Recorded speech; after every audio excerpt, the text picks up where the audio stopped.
এখন থেকে আপনার কাছে যদি শুধুমাত্র একটি প্রমাণ থাকে তাহলে ওই একটি প্রমাণের বলেই আপনারা যে কোনো সম্পত্তি ভোগ দখল করতে পারবেন কিংবা সম্পত্তির মালিকানা অর্জন করতে পারবেন।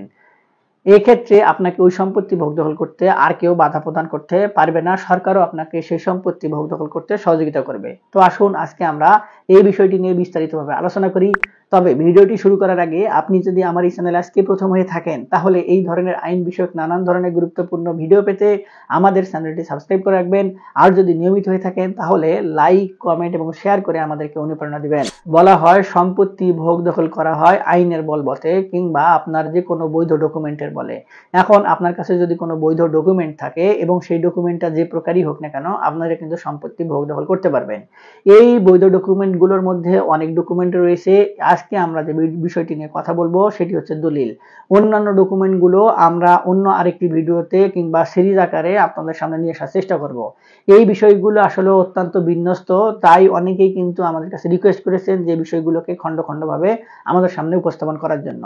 এখন যদি আমি একটি ভিডিওতে দলিল, খতিয়ান, তারপরে হচ্ছে আপনার নামজারি, আপনার খাজনা খারিজের কাগজ সব বিষয় নিয়ে আলোচনা করি, অনেকেই কিন্তু বিষয়গুলো বুঝতে পারে না, পরবর্তীতে আমাদেরকে মেসেজ দেয় কিংবা ফোন দিয়ে এই বিষয়গুলো পুনরায় জানতে চাওয়ার চেষ্টা করেন। এই জন্যই আজকে এই বিষয়টি নিয়ে আপনাদের সামনে হাজির হয়েছি। আর আপনি যদি এই বিষয়টি নিয়ে আগ্রহ থেকে থাকে কিংবা আপনি কোনো উপকারে আসতে পারে তাহলে আমার ভিডিওটি বানানো হয়তো সার্থক হবে। তাই আপনি বিষয়টি সম্পূর্ণ বুঝতে ভিডিওটি না টেনে সম্পূর্ণটাই দেখে যাবেন, তাহলে আমি বিশ্বাস করি আপনি আর কোনো ধরনের দ্বিধাদ্বন্দ্ব থাকবে না। আপনার কাছে এই দলিল সম্বলিত কোনো যদি ডকুমেন্ট থাকে কিংবা প্রমাণ থাকে আপনি নির্দ্বিধায় সকল পদক্ষেপ গ্রহণ করতে পারবেন এবং আপনি বুঝে যাবেন যে কোন প্রক্রিয়ায় আগাইলে কিংবা আপনার দলিলের বলে আপনি সম্পত্তি ভোগ দখল করার অধিকার রাখেন কিনা। এই দলিলের বলে সম্পত্তি ভোগ দখল করতে গেলে আপনার কিন্তু কিছু নির্দিষ্ট অনুসরণ করে কিংবা নির্দিষ্ট নিয়ম কানুনের মধ্যে পড়তে হবে। তার মধ্যে সর্বপ্রথম হচ্ছে আপনাকে দেখতে হবে আপনি যে দলিলের বলে সম্পত্তি ভোগ দখল করার জন্য চেষ্টা করতেছেন কিংবা আশাবাদ ব্যক্ত করতেছেন সেই দলিলটি আসলে ঠিক আছে কিনা, কিংবা ওই দলিলের বলে আপনার সম্পত্তি ভোগ দখলে যাওয়ার জন্য চেষ্টা সঠিক পদক্ষেপ হবে কিনা। এই জন্য আপনাকে সর্বপ্রথম যে দলিলটি আপনার কাছে রয়েছে সেই দলিলটি নিয়ে সাব রেজিস্ট্রি অফিসে গিয়ে দেখতে হবে যে ওই দাগ নাম্বার অনুযায়ী, অর্থাৎ দলিলে কিন্তু একটি সিরিয়াল নাম্বার থাকে, সেই সিরিয়াল নাম্বার অনুযায়ী আপনাকে খোঁজ খবর করে দেখতে হবে যে দলিলটি নিয়ে আপনি সম্পত্তি ভোগ দখলে যেতে চাচ্ছেন ওই দলিলে বালাম বইয়ে ঠিক ওই একই জায়গায় একই রকম দলিল রয়েছে কিনা। যদি দলিল থাকে তাহলে ওই দলিলটি পরবর্তীতে আপনার আসলে এই দলিলের সঙ্গে কোনো সামঞ্জস্য কিংবা অসামঞ্জস্য কিছু রয়েছে কিনা এগুলো খোঁজ খবর নিয়ে তারপরে আপনাকে বের করে দেখতে হবে ওই দলিলের বলে পরবর্তীতে রেকর্ড খতিয়ান কার নাম ছিল।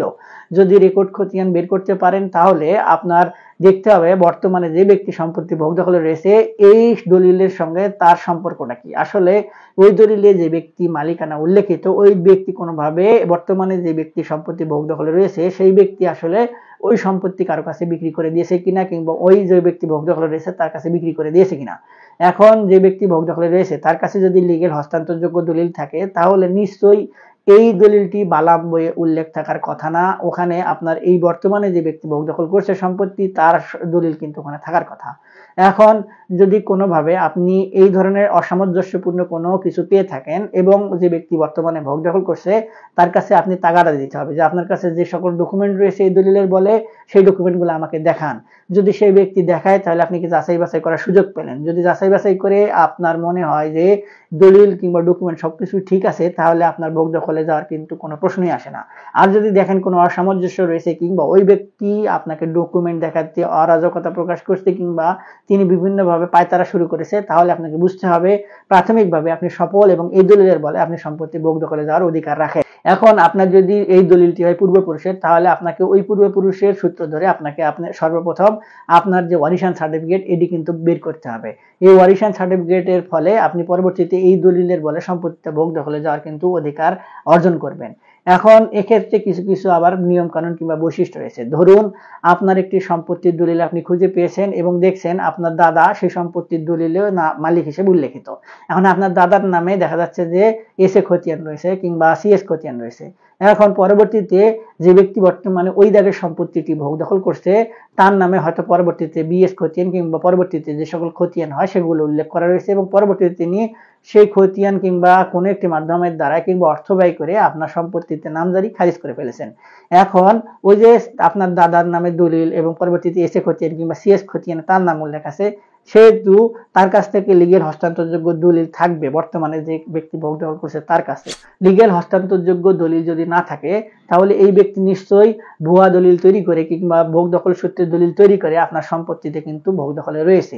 এখন বর্তমানে আপনার যে আইন কিংবা বিধিমালা পাশ হচ্ছে কিংবা আপনার ভূমি অপরাধ প্রতিরোধ এবং প্রতিকার আইন, দুই আইনের কম্বিনেশনে কিন্তু এটি বোঝা যাচ্ছে যে এই ধরনের যদি কোনো ব্যাপার ঘটে থাকে, অর্থাৎ আপনার অর্পিত সূত্রে সম্পত্তি ভোগ দখল সূত্রে কোনো ব্যক্তি যদি সম্পত্তির মালিকানা অর্জন করে বর্তমানে ভোগ দখল করে কিংবা ভুয়া দলিল তৈরি করে জবরদখল তৈরি করে কিংবা আপনার পর লিজ নিয়ে সম্পত্তি ভোগ দখল করে পরবর্তীতে ওই সকল সম্পত্তির অনুকূলে তিনি দলিল তৈরি করে তারপরে সম্পত্তিগুলো ভোগ দখল করছেন, তাহলে ওই যে আপনার দাদার নামে যে সম্পত্তির রেকর্ড খতিয়ান রয়েছে কিংবা আপনার কাছে দলিল রয়েছে, এই দলিলের বলে আপনি কিন্তু সম্পত্তি ভোগ দখলে যেতে পারবেন। ওই ব্যক্তির দখল কিন্তু আর কোনোভাবে টিকবে না, আইন কিন্তু তাকে আর বৈধতা কোনোভাবে দিবে না এবং সরকার কিন্তু আপনাকে আপনার দখল ফিরে পেতে যথেষ্ট পরিমাণে সহযোগিতা করবে।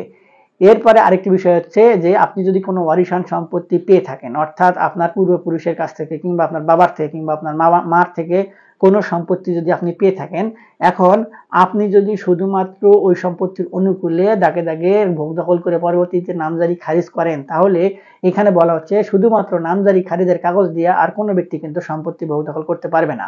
এবং এটি স্পেসিফিক ভাবে বলা হচ্ছে যে ওয়ারিশান সম্পত্তির ক্ষেত্রে, এবং মন্ত্রণালয় থেকে কঠোর নির্দেশনা দিয়ে প্রজ্ঞাপন জারি করা হয়েছে অলরেডি যে নামজারি খারিজের কাগজ দিয়ে কোনো ব্যক্তি সম্পত্তি ভোগ দখল করতে পারবে না। এখন যদি কোনো ব্যক্তি নামজারি খারিজের কাগজ দিয়ে সম্পত্তিটি পরবর্তীতে কারো কাছে বিক্রি করে দেয়, তাহলে সেই বিক্রিও অবৈধ হিসেবে গণ্য হবে।